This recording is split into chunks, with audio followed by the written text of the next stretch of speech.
Oi, eu sou a Marciele Clementino Dias. Vou fazer a apresentação de FC4 sobre orientação do professor Antônio Grande.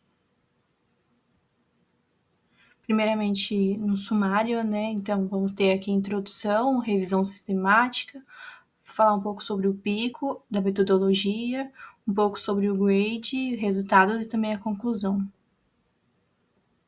Na introdução, vou falar um pouquinho sobre asma. É uma doença inflamatória crônica comum que afeta as vias aéreas superiores. Nas crianças, o diagnóstico é clínico, sendo baseado nos sintomas, histórico familiar e exame físico. Os critérios diagnósticos são os sintomas respiratórios, padrão dos sintomas, histórico familiar, exame físico, testes de função pulmonar e também respostas ao tratamento. As manifestações clínicas da asma em crianças podem variar de leves a graves, incluindo sibilos, tosse, falta de ar, aperto no peito, dificuldade para respirar e exacerbações. Essas exacerbações são episódios de piora aguda dos sintomas, requerendo tratamento intensivo e podendo levar também à hospitalização. A revisão sistemática da Cochrane, intervenções educacionais domiciliares para crianças com asma. Sobre o pico, o P é de população, o I é de intervenção, o C é de comparação e o O é de outcome, que é o desfecho. Primeiramente, falando da população, se trata de crianças menores de 18 anos com diagnóstico de asma de qualquer gravidade. Também foram incluídos na população pais ou cuidadores de crianças com asma, também refletindo a importância do envolvimento familiar no manejo da doença, totalizando 5.122 participantes. A intervenção é programas educacionais para asma realizados no domicílio, e esses programas visam fornecer informações e habilidades para alto manejo da asma, tanto para a criança quanto para os cuidadores. Na comparação, seria o tratamento usual para a asma com outras intervenções educacionais, incluindo aquelas com diferentes níveis de intensidade. E no desfecho, primeiramente, a gente tem, no desfecho primário, número de exacerbação da asma, incluindo visitas à emergência, necessidade de corticoides orais e internações hospitalares. E qualidade de vida avaliada por meio de escalas e questionários validados, e como desfecho secundário tem presença de sintomas diurnos e noturnos, como tosse, chiado no peito e falta de ar, e também número de faltas escolares devido à asma. Essas intervenções educacionais domiciliares que foram utilizadas na revisão sistemática, embora os detalhes exatos dessa intervenção específica não estejam claros dentro da revisão, as intervenções podem ser divididas em 4 categorias. Então, primeiro, as intervenções que se concentram em fornecer educação e suporte para crianças com asma e suas famílias. Na segunda categoria, intervenções que se concentram em melhorar as habilidades de automanejo de crianças com asma. Na terceira categoria, intervenções que se concentram em reduzir a exposição a gatilhos de asma no ambiente doméstico. E, por último, intervenções que combinam 2 ou mais desses componentes. Como metodologia, foram incluídos 26 ensaios clínicos randomizados, que avaliavam intervenções educacionais domiciliares para crianças com asma. A busca por esses estudos relevantes foi bem abrangente, utilizando diversas bases de dados eletrônicas como a Central, Medline, Embase e outras. Registros de ensaios clínicos também, anais de congressos e listas de referências de artigos. Para garantir que essa revisão seja atualizada com evidências mais recentes, essa busca incluiu estudos publicados até dia 2 de outubro de 2023. E não houve restrição de idioma nessa busca. 2 revisores independentes avaliaram esses títulos e resumo de todos os estudos identificados nessa busca, aplicando os critérios de elegibilidade, que é o PICO. Os estudos que potencialmente atendiam aos critérios foram lidos na íntegra. As divergências entre esses revisores foram resolvidas por meio de discussão ou consulta a um terceiro revisor.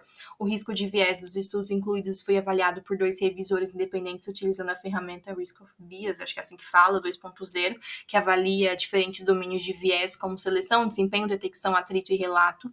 Os dados foram extraídos por 2 revisores independentes, utilizando um formulário padronizado, incluindo características dos participantes, detalhes da intervenção e do grupo de comparação e os resultados dos desfechos de interesse.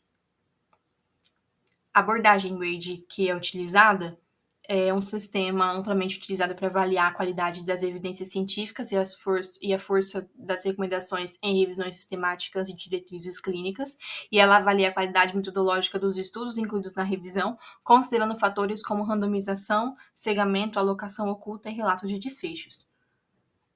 Avalia se os resultados dos estudos incluídos são consistentes entre si, se as evidências são diretamente aplicáveis à população, intervenção e desfechos de interesse. Avalia também a precisão das estimativas do efeito da intervenção, a possibilidade de que estudos com resultados positivos tenham maior probabilidade de serem publicados do que os estudos com resultados negativos ou nulos. Aí, com base nisso, tem os níveis de certeza da evidência, então vai desde alto, moderado, baixo ou muito baixo. Essa imagem eu tirei do artigo mesmo, que aqui a gente tem essa tabela. Então, aqui se trata da avaliação do risco de viés dos estudos incluídos na revisão sistemática. O objetivo principal é avaliar a qualidade metodológica de cada estudo e verificar se os resultados são confiáveis ou se podem estar sujeitos a algum tipo de viés. Essa tabela é dividida em colunas que representam diferentes domínios de viés que podem afetar os resultados do estudo. O círculo verde com sinal de positivo é o risco de viés baixo. Círculo amarelo com ponto de interrogação é o risco de viés incerto ou desconhecido. O círculo vermelho com sinal de negativo significa um risco de viés alto. Aqui é o primeiro gráfico, né, dos resultados. Aqui a gente tem uma comparação da educação domiciliar versus o tratamento usual, lista de espera ou programa de educação menos intensivo ministrado fora de casa, e como desfecho seria a exacerbação, levando a visitas ao pronto-socorro. Aqui a gente tem o gráfico dividido em dois subgrupos principais, que seria o primeiro, avaliar o efeito das intervenções em um período de tempo mais curto, sendo menor do que 6 meses, e o efeito num período maior, que seria maior ou igual a 6 meses. Cada linha dessa tabela representa um estudo individual que foi incluído na meta-análise. As colunas, na revisão sistemática, as colunas eventos e total mostram o número de crianças em cada grupo, intervenção ou controle, que apresentaram exacerbações que levaram a visitas ao pronto-socorro e o número total de crianças em cada grupo, respectivamente. E com base nesse gráfico, a gente pode concluir, então, que a intervenção educacional domiciliar pode não ter um efeito significativo na redução de visitas ao pronto-socorro por exacerbações de asma em crianças, tanto a curto quanto a longo prazo. E há uma heterogeneidade considerável entre esses estudos e dificulta uma interpretação melhor dos resultados. O segundo gráfico tem uma comparação da educação domiciliar versus o tratamento usual, lista de espera ou programa de educação menos intensivo, ministrado fora de casa. Como desfecho seria a exacerbação, que requer o uso de corticoides orais. E aqui também temos dois subgrupos, sendo também curto período e longo período de tempo, igual no gráfico anterior. E com base no gráfico, a gente pode concluir que a intervenção educacional domiciliar pode não ter um efeito significativo na redução de exacerbações, requerendo então o corticoide oral em crianças com asma, tanto a curto quanto a longo prazo.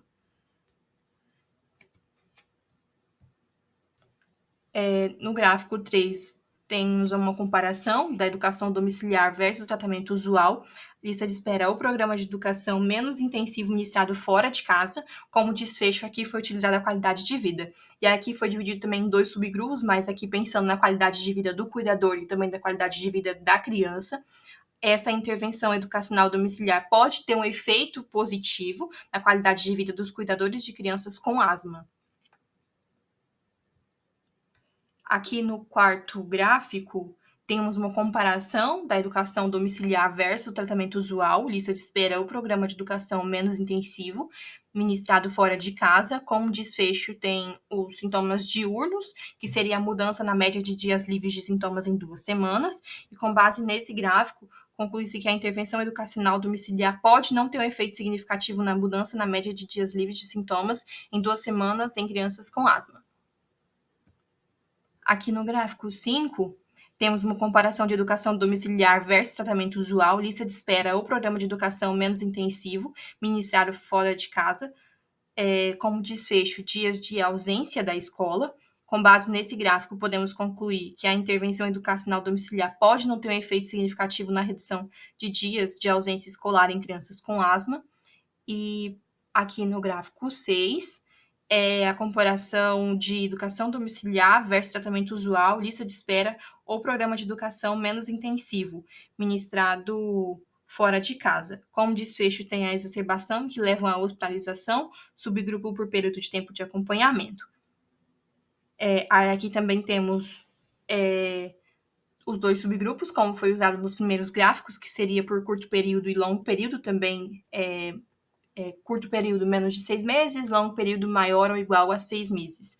E com base nesse gráfico, podemos concluir que a intervenção educacional domiciliar pode não ter um efeito significativo nessa redução de hospitalização em criança com asma, pensando tanto em curto quanto em longo prazo. Houveram outros gráficos, né, que foram comparando, né, essas intervenções educacionais domiciliares com as intervenções educacionais menos intensivas, mostrando que os dados disponíveis não é possível afirmar que as intervenções mais intensivas são mais eficazes na redução de visitas para o socorro, redução de exacerbação, que requerem o uso de corticoide oral, melhora de dias livres de sintomas em crianças com asma. E assim, mais pesquisas são necessárias para elucidar essa questão. Entretanto, pode ser mais eficaz na redução de hospitalização em crianças com asma, como que mostra aqui nesse gráfico aqui. 2.4. Como conclusão, as intervenções educacionais domiciliares são uma intervenção promissora para crianças com asma, no entanto, são necessários mais estudos com metodologia rigorosa para determinar a efetividade dessas intervenções e identificar os componentes mais eficazes. Os estudos futuros devem se concentrar no desenvolvimento e avaliação de intervenções padronizadas, avaliar uma gama mais ampla de estudos, incluir um número suficiente de participantes para fornecer resultados mais precisos. Além disso, é necessário mais pesquisa sobre o impacto dessas intervenções educacionais domiciliares em diferentes subgrupos de crianças com asma. Muito obrigada pela atenção.